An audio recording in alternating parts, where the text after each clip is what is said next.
Қайырлы күн барлықтарыңызға. Менің каналыма қош келдіңіздер. Бүгін сіздерге осындай әдемі тоқыманы көрсеткім келіп тұр. Бұл бізде бабушкин квадрат деп аталады. Қазір интернетте өте түрлері көп. Әртүрлі қылып тоқыған. Маған осы рельефный столбикпен тоқылған түрі ұнады. Оңай, тез тоқылады екен. Мен осындай үлкен қылып тоқыдым бұны. Теріс беті де әдемі көрінеді екен. Бұл бізде декоративное вязание дейді ғой. Бұны көбіне жастыққа, пледке қолданып жатады. Бұл мына жерде түстерін үйлестіріп, сәйкестендіріп тоқыған. Сол үшін осындай эффект беріп тұр, әдемі. Ал менімен бірге тоқып көріңіздер енді. Мен осындай Астраның молочный жібін, молочный хлопок деген жібін таңдап алдым. Осымен тоқимын. Осының 5 түсін алдым. Міне сұр, сиреневый, розовый, сосын мынандай ашық түсіменен тоқимыз. Ал ендеше бастайық.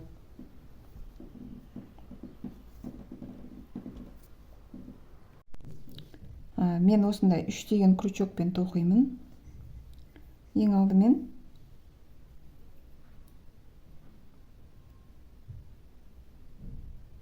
осылай шеңбер жасап аламыз. Енді 3 воздушный петля аламыз.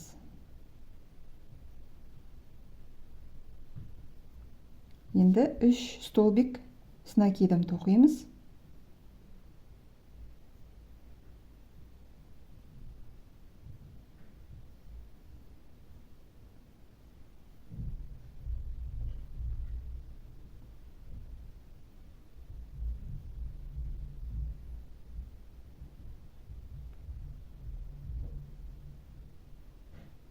Барлығы бізде 4 болды. Енді 3 воздушный петля. Енді осы шеңбердің ішіне тағы да 4 столбик с накидом тоқып шығамыз.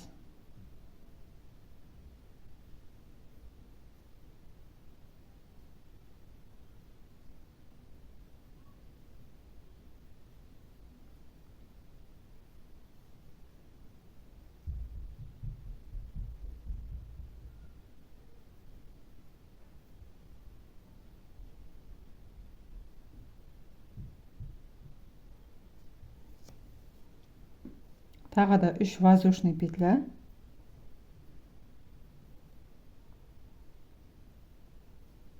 Тағы да 4 столбик с накидом тоқимыз.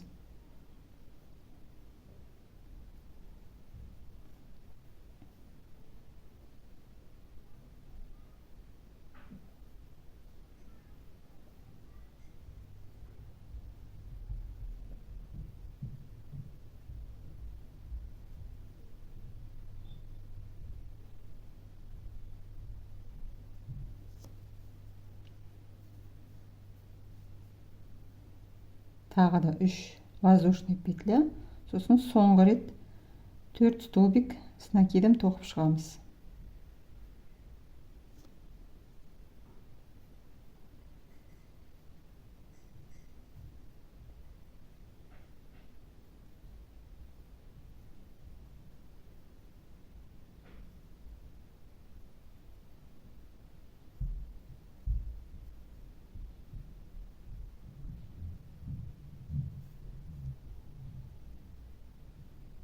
Енді 3 воздушный петля жасаймыз да. Кішкентай жіпті тартамыз. Мына жердегі 3 столбик бар ғой, осының үшіншісіне біріктіреміз. Соединительный столбикпен. Мінекей. Ортасындағы 4 бұрышымыз шықты. Енді 3 воздушный петля. Енді дәл осы мына жерде тесікке с накидом 2 столбик тоқимыз.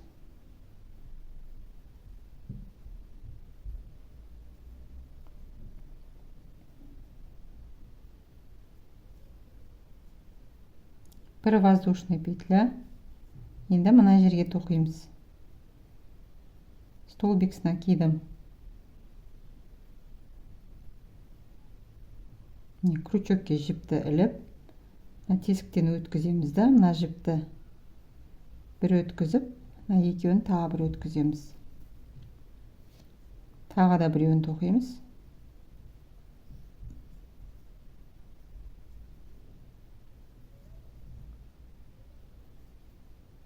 Үш воздушный петля. Енді дәл осы жерге тағы да осындай 3 столбик с накидом тоқылады.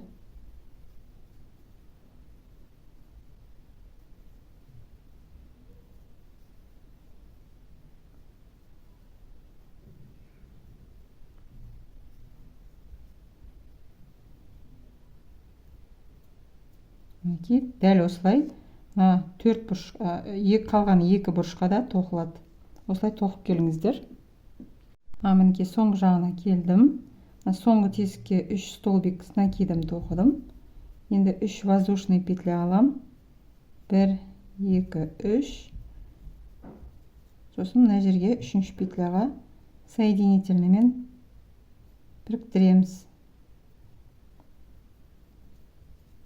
Осы жерде ақ жіпті енді қиып тастасақ болады. Басқа түсін қосамын.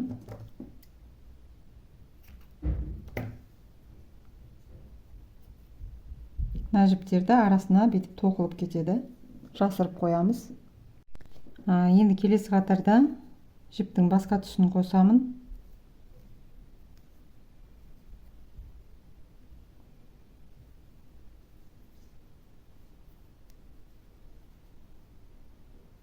Осылай бекітіп аламыз. 3 воздушный петля аламыз. Енді дәл осы жерге 2 столбик накидпен тоқимыз.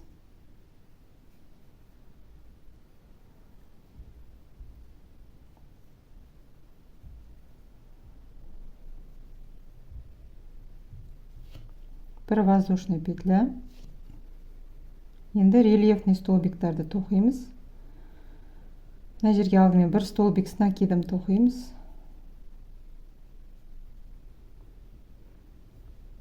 Енді двойной накидпенен мына жерде тұрған 4 столбиктің екеуінің астынан аламыз.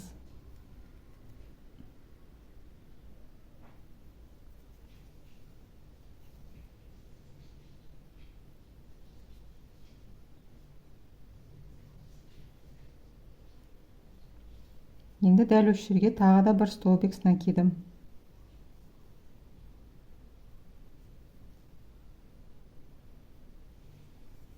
Енді 1 воздушный петля. Енді мына бұрышқа 3 столбик с накидом.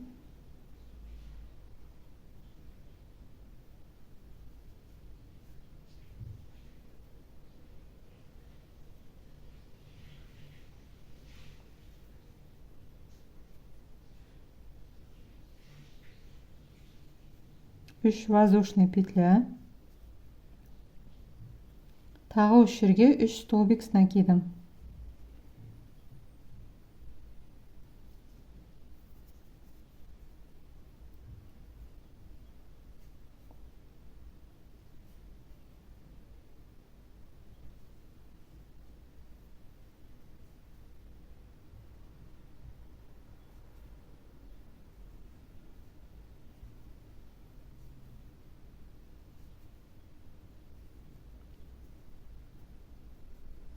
Дәл осындай қылып, барлық бұрышына осылай тоқимыз. 1 воздушный петля. Мына жерге 1 столбик с накидом.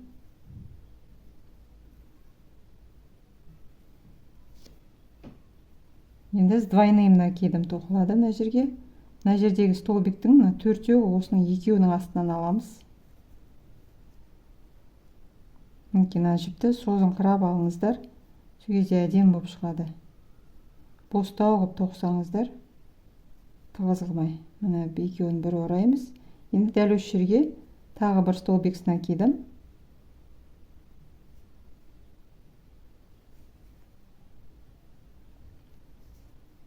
Бір воздушный петля.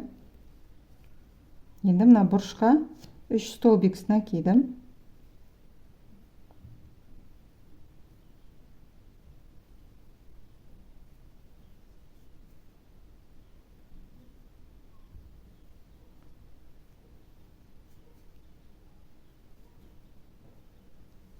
Үш воздушный петля.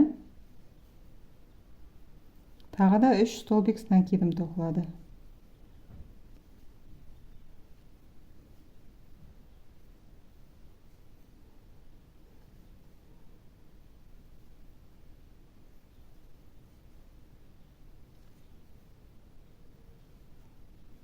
Мінекей, дәл осылай мына жаққа дейін тоқып келіңіздер. Келесі қатарды да осы цветпен тоқимын. Тағы да 3 воздушный петля. Енді осы тесікке 2 столбик сына кидім тоқылады осы жерге.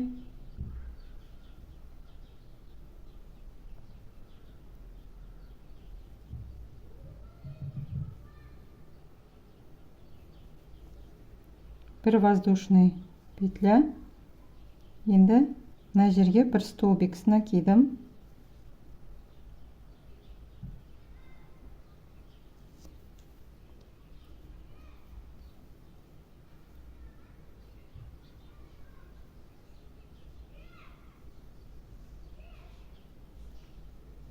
Енді двойной накидпен мына тұрған 3 столбиктің біреуін аламыз мына жерден.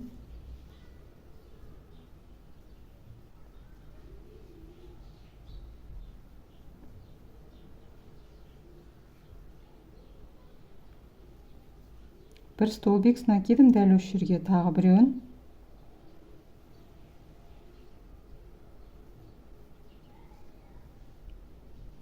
Воздушный петля. Енді мына жерде тесікке осылай тоқимыз. Бір столбик сына кидім.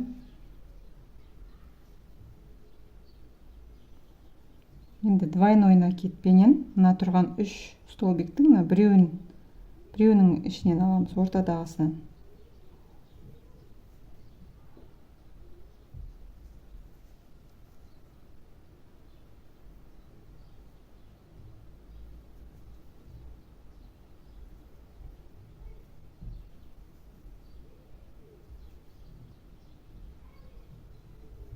Бір воздушный петля.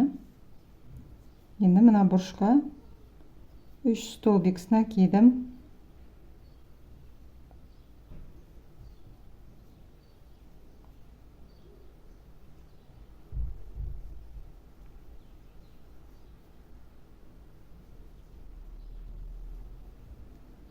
Үш воздушный петля.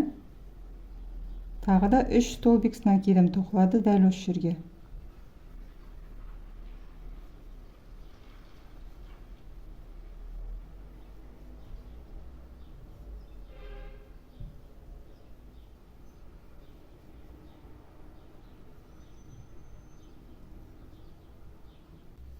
Бір воздушный петля аламыз. Мына жерге бір столбик сына кидім.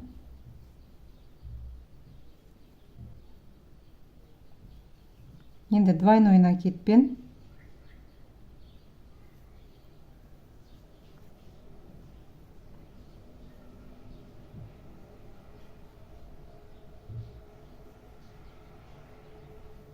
тағы да бір столбик сына кидім.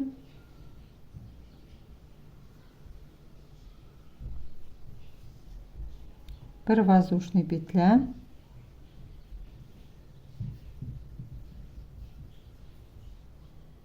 Бір столбик сына кидім. Двойной накидпен төменгі қатардан үшеудің бірінші ортадағы столбигінен аламыз. Жіпті созыңқыраймыз. Сол кезде андай пышный болып тұрады. Әдемі көрінеді. Тағы осы жерге бір столбик сына кидім.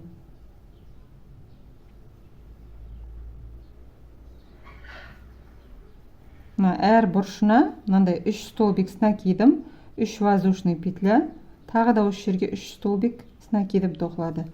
Міне дәл осылай мына аяғына дейін тоқып шығыңыздар. Енді келесі қатарда сары түспен тоқитын боламын. кез келген бұрышының біреуіне алдымен жіпті бекітіп аламыз.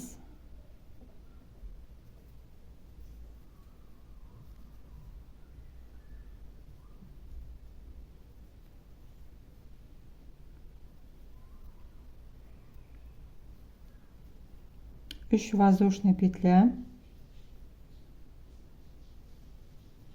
Енді осы жерге 2 столбик с накидом тоқылады.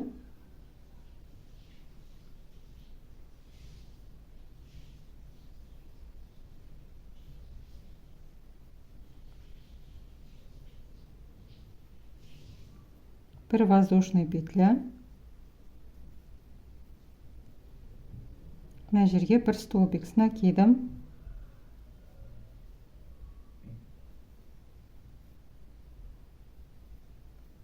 Енді двойной накидпен төменгі қатардан үшеуі тұр ғой. Осының орта жағын, ортасындағы столбиктен аламыз.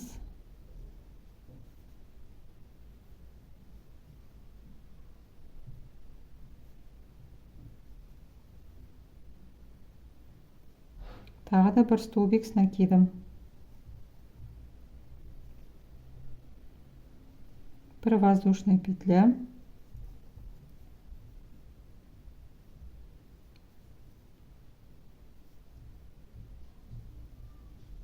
Двойной накидпен тоқылады. Енді мына жерден аламыз.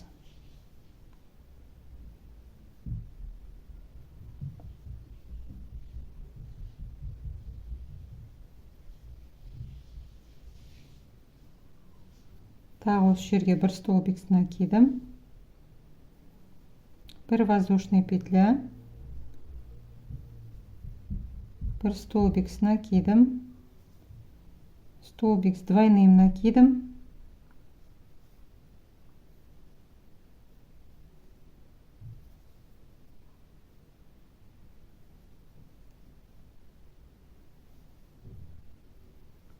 Тағы 1 столбик с накидом.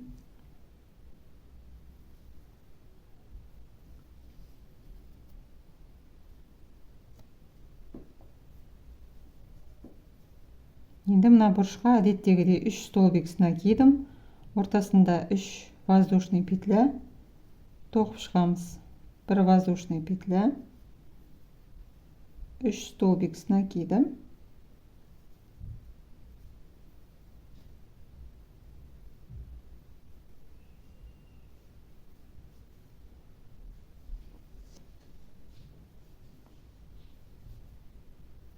Үш воздушный петля. Енді тағы да осы жерге 3 столбик с накидом.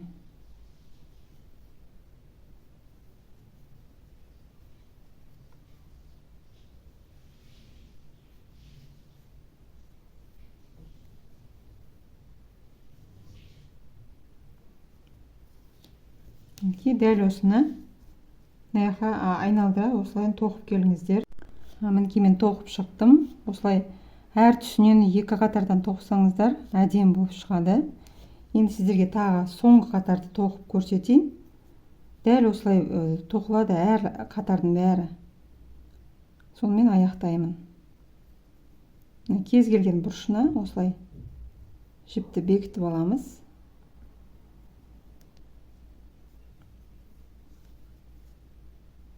Үш воздушный петля аламыз.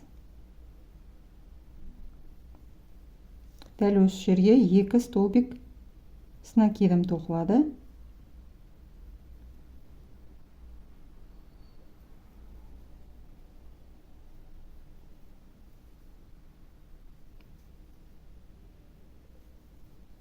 Бір воздушный петля.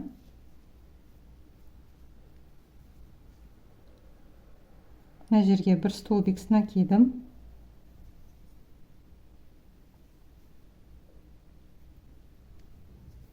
Енді двойной накидпен төменгі қатардан астынан мына ортасында тұрған столбиктен аламыз. Жіпті созыңқырап аласыздар ғой, сол кезде әдемі болып шығады.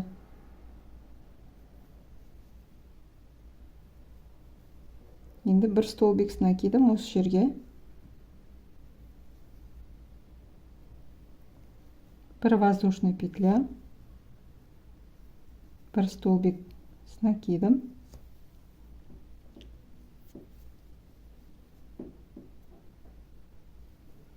Двойной накидпен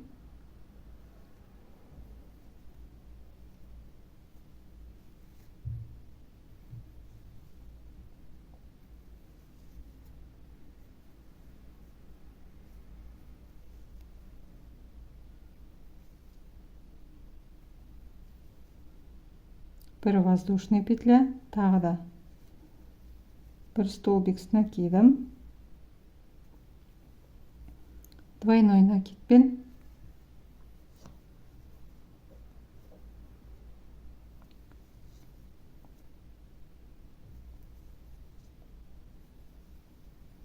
дәл осы жерге бір столбик с накидом.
Бір воздушный петля.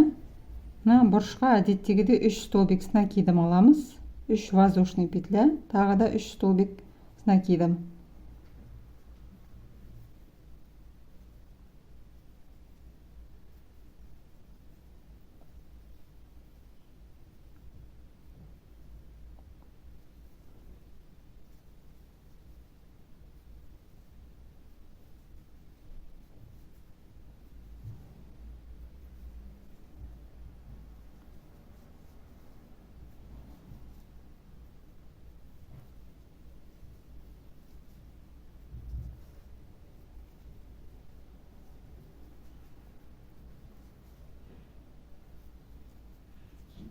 Мінекей, дәл осылай үш жағынан қалған тоқып шықсаңыздар болады. Кейін соңғы бір қатар сұр түсімен тоқып аяқтадым.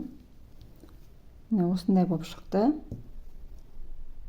Теріс беті де әдемі көрінеді. Сіздер түстерін үйлестіріп, өздеріңізге қанша қатар керек, сонша тоқып алсаңыздар болады. Тоқылуы оңай деп ойлаймын. Мен бұл тоққандарымды жастықтың тысына қолдандым. Қазір мына жерде көрсетіп кетермін. Осымен видеом аяқталды. Менімен бірге болғандарыңыз үшін рахмет. Каналыма тіркеліп кетіңіздер.